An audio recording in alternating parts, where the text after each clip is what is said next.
Good evening, সবাই কেমন আছো? আশা করি সবাই খুব ভালো আছো। আমিও ভালো আছি। আজকে আরেকটা নতুন রেসিপি না, অনেকেই আমরা পনির তো বিভিন্ন রকম বানাই, কিন্তু এভাবে বানিয়েছো কি না সবাই তোমরা জানি না। তাই ভাবলাম আজকের এই পনিরের রান্নাটা শেয়ার করি। তো এখানে আমি দেখো একটা দুটো পেঁয়াজ, একটু ক্যাপসিকাম, একটু টমেটো নিয়ে নিয়েছি, একটু পনির নিয়েছি, আর একটু দই নিয়েছি, আর একটুখানি গোটা গরম মশলা নিয়েছি, যেটার মধ্যে একটু এলাচ আছে, দারচিনি আছে, দুটো শুকনো লঙ্কা আছে, দুটো লবঙ্গ আছে, এটুকু নিয়েছি। এবারে গ্যাসে আমি একটা কড়াই বসিয়ে দিয়েছি। অল্প একটু সাদা তেল নিচ্ছি, যেটা নাকি আজকে আমি এইটা রান্নাটা সাদা তেলেই করব। এবারে এখানে একটা কিউব মতন আমি একটু বাটার দিয়ে দিলাম। তেলটা খুব ভালো করে বাটারটার সঙ্গে একদম তেলের সঙ্গে মিশে গেছে। এবারে আমি এই যে গোটা গরম মশলা যেগুলো নিয়েছিলাম এইগুলো দিয়ে দিলাম। এইগুলো দিয়ে একটুখানি বেশ ভালো করে নাড়াচাড়া করতেই না ভীষণ সুন্দর একটা গন্ধ বেরোচ্ছে। এই গন্ধটা বেরোনোর পরে আমি পেঁয়াজগুলো দেখো এরকম কিউব কিউব করে কেটেছি, মানে একটার সঙ্গে আরেকটা লাগবে না, সব পেঁয়াজগুলো খুলে যাবে। খুলে গেলেই জিনিসটা অনেক বেশি ভালো লাগবে। তো আমি ক্যাপসিকামও ওরমভাবে কেটেছি, পেঁয়াজটাও ওরমভাবে কেটেছি। তো আমি এবারে পেঁয়াজগুলো, টমেটো, ক্যাপসিকাম এগুলো সব একে একে করে সবগুলো দিয়ে দেব। পেঁয়াজগুলো আগে দিতে হয়, একটু পেঁয়াজটা শক্ত তো পেঁয়াজটা একটু আগে দিতে হয়, তারপরে টমেটো, ক্যাপসিকাম। তো দেখো পেঁয়াজটা একটু হালকা ভাজা হয়ে গেছে, এবারে ক্যাপসিকাম আর টমেটোগুলো দিয়ে দিলাম। দিয়ে আরেকটু নাড়াচাড়া করব।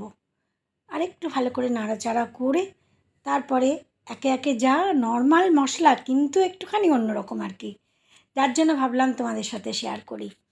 তো এখানেই বলি যে যদি রেসিপিটা তোমাদের ভালো লাগে তাহলে প্লিজ লাইক কমেন্ট করো, আর যদি কেউ নতুন এসে থাকো তাহলে প্লিজ সাবস্ক্রাইব করো। তো এখানে আমি একটুখানি সল্ট দিয়ে দিচ্ছি, স্বাদ মতো লবণ, যার যে যেমন খাও, তবে লবণটা একটু সবসময় লোকে বলে, ডাক্তাররা বলে আজকাল একটু কম খাওয়াই ভালো। আর এখানে আমি একটুখানি রেড চিলি পাউডারও দিয়ে দিয়েছি। দিয়ে আরেকটু ভালো করে নাড়াচাড়া করছি। 10 মিনিটেই রান্নাটা হয়ে যায়, কিন্তু তাতে আর তাড়াহুড়ো করে লাভটা কী, একটু ভালো করেই হোক। তো একটু নাড়াচাড়া করে নিচ্ছি।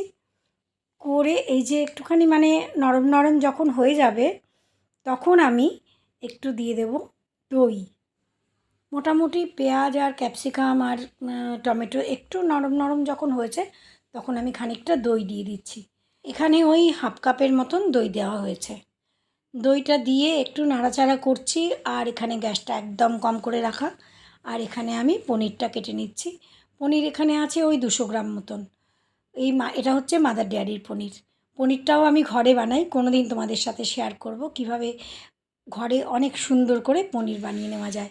আর এখানে আমি একটুখানি দিয়ে দিচ্ছি ওই কিচেন কিং মশলা, অল্প একটু, এই 1 চামচ মতো দিয়ে আরেকটু নাড়াচাড়া করে নিচ্ছি। খুব সুন্দর গন্ধ বেরিয়েছে, মানে তোমরা যদি এভাবে বানাও তাহলে বুঝতে পারবে যে অপূর্ব একটা সুন্দর অ্যারোমা বেরিয়েছে। তো যাই হোক, এখানে নাড়াচাড়া করে নিচ্ছি। আরেকটু শুকনো শুকনো হয়ে গেছে। এইবারে আমি দিয়ে দেবো পনিরটা। পনির যেটা কেটে রেখেছিলাম, এবারে পনিরটা দিয়ে দিলাম। পনিরটা দিয়ে আরেকটু ভালো করে গ্যাসের ফ্লেম একদম কমে খুব ভালো করে একটু নাড়াচাড়া করে নিতে হবে। যতক্ষণ মানে একটু নাড়াচাড়া করার কারণ হচ্ছে পনিরের মধ্যে মশলাগুলো তো ঢুকবে।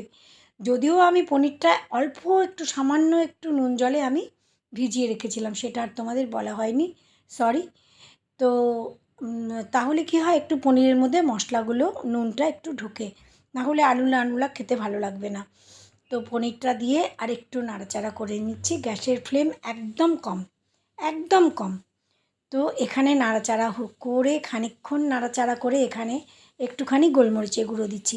পনিরের সঙ্গে কিন্তু গোলমরিচের গুঁড়োটা দারুণ ভালো জমে, খুবই ভালো জমে। তো গোলমরিচের গুঁড়ো দিয়ে আবার একটু নাড়াচাড়া করে নিচ্ছি। এবারে একদম লাস্টে এসে আমি একটু দিয়ে দেব ক্রিম, ফ্রেশ ক্রিম।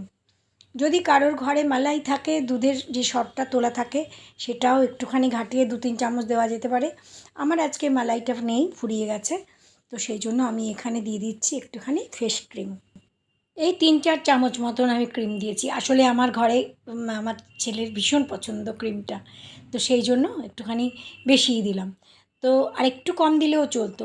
তো ফ্রেশ ক্রিম দেওয়ার পরেই না টেক্সচারটা এত সুন্দর হয়ে যায়, মানে অপূর্ব একটা টেস্ট এসে যায়, আর খেতেও ভালো লাগে, দেখতেও ভালো লাগে। দেখো কত সুন্দর লাগছে দেখতে। তো ব্যাস হয়ে গেল। এবারে একটুখানি চাপা ঢাকা দিয়ে রেখে দেবো, তারপরে সার্ভ করে দেবো। ভীষণ ভালো, এটা তোমার লুচি, পরোটা, রুটি সব কিছুর সঙ্গে। আর সবথেকে বড় কথা, যেদিন আমরা মাছ, মাংস, ডিম খাই না, সেদিন খুব ভালো চলবে এটা। যদিও পেঁয়াজ আছে, ফ্রাইড রাইসের সঙ্গেও খুব ভালো চলবে। তো আশা করি এই রেসিপিটা তোমাদের আজকে ভালো লাগলো। মাত্র 10 মিনিটে তৈরি হয়ে যায়। আমরা মেয়েরা তো সবসময় চাই কীভাবে একটুখানি শর্টকাটেও হবে, আবার খেতেও ভালো হবে, দেখতেও ভালো হবে। আমাদের মেয়েদের তো সব কিছুই চাই। তো সুতরাং আশা করি তোমাদের সবার ভালো লাগলো। অবশ্যই একবার ট্রাই করে দেখো। Thank you.